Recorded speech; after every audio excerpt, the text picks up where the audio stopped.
Marcellus. Let's talk about it. Let's do it. Did you learn anything from the Seahawks in their win against the Eagles? I learned a lot about the Seahawks.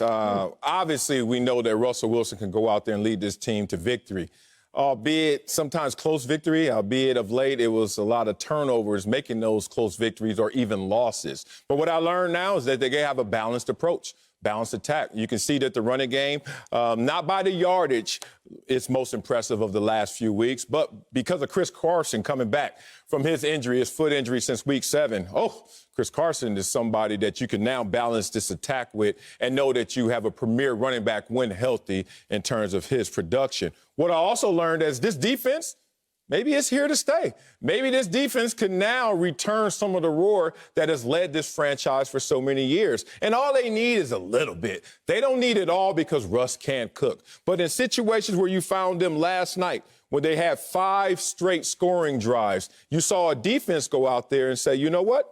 We're going to play up to our billing just as well.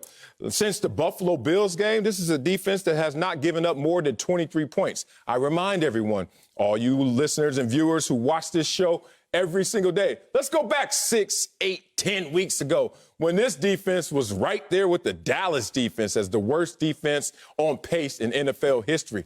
They fixed those woes. So with a balanced attack, Russell Wilson still having that ability to go out there and strike at any time, and the defense being there, oh, I learned something, that this is a real team come playoff time.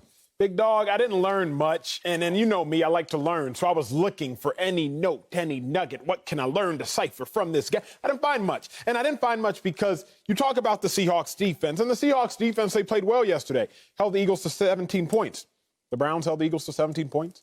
The Giants held the Eagles to 17 points. So when you talk about the Seahawks holding the Eagles to 17 points, that doesn't jump off the screen to me and say, great job, Eagles. You know, Carson Wentz is having a historically bad year, so you can't both say Carson Wentz is historically bad and then give the Seahawks praise for holding somebody historically bad to being bad.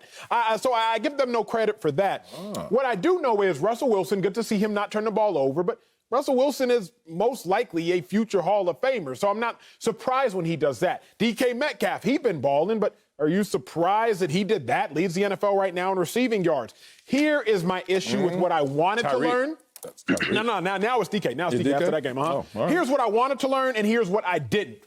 The Seahawks have still yet to dominate an opponent, even a sorry opponent like the Eagles. No matter how much I love the Eagles, they sorry. And the Seahawks yet to dominate them. Greg Sell, let me talk to y'all boys real quick.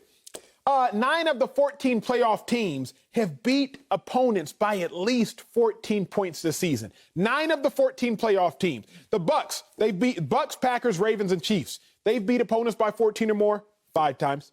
Saints, Colts, and Dolphins. They've won by 14 or more 4 times. Rams, Cardinals, 49ers, Steelers. Let's go Rams, Cardinals, Steelers. They beat opponents by 14 or more 3 times. But when you talk about the Seahawks, they haven't whooped anybody all season. They beat the Falcons week 1. I'm sorry, Falcons by about 13. But they ain't whooped nobody. So I'm waiting for the Seahawks to dominate an opponent. Winning close games is cool. Russell Wilson's done that the last 2 years. That's great. But we know this. When you get to the playoffs, you have to make sure that you can handle some teams. And the Seahawks beating the Eagles by 6, that just didn't teach me a whole lot. Yeah, I'm with you, Acho. When you look at the opponents that they even have coming up, you expect them to win these games. I mean, they have the Giants, the Jets. They just played the Eagles. I mean, the NFC East, all you have to do is control the time of possession, don't turn the ball over, and score enough points to win. And you're pretty much going to walk away with the win. And that's what they did last night. And so, yes, can Russell Wilson still cook? Of course. But right now, we don't need you to be what we were trying to have you be early in the season, at the beginning of the season, because our defense is playing well. And Marcellus, to your point, I think you hit it right on the head.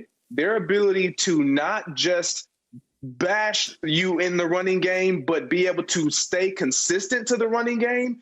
30 attempts rushing, it wears on an opponent. It allows you to keep them on their toes defensively. And in this game that we're playing, and you're trying to be a playoff team, you better show your opponents that you can offer something in the running game as well as the passing game. We know who Russell Wilson is, but against these few opponents that they're about to have upcoming, all they need to do is just enough. They don't need to be spectacular. I'm not even impressed. I don't even need you to dominate an opponent. Just make sure you win these games. Yeah, it's interesting that Russell Wilson and his cooking, everyone saw the passing yardage in the MVP campaign, but he had 3 giveaways in all the wins and 10 in the losses. So the formula, whatever degree he had it in terms of the setting for the cooking, maybe a little too hot for Russell Wilson's doing because it started to create the turnovers that led to those close wins or even the defeats. But I don't like what Acho said about, well, 9 of 14 teams have beat up people. That means there's 5 teams that haven't beat up people, and that could be Russell Wilson and the Seahawks if one of those 5. That's not really a damning stat right there. What's funny is you walked into this game, it sounded like, thinking that the defense was already solved. Like the defense was ready-made. Like this defense been here all year, when we know that they were giving up an average of 30-plus points in the first 9 weeks, and then since then, 10 points, and you're not impressed? You didn't learn something new since week 10? This is a defense that has now fixed itself, but now you're saying, I already saw that. And in a game where there was a fluke Hail Mary, and there was another touchdown drive kept alive because of what? An intentional grounding that the whole entire world saw and reacted to, but those referees and the officials on the field just let the drive continue. So this was a stellar game from a defense that doesn't have many outings where they could say that they've had great play. So, Acho, I don't understand where you're coming from unless you already thought this team was as good as I now think that you weren't impressed from what you saw. I did. That's the problem. My bar for the Seahawks was high. Was higher. Coming into the season, my bar for the Seahawks, Russell Wilson, he was talking about MVPs.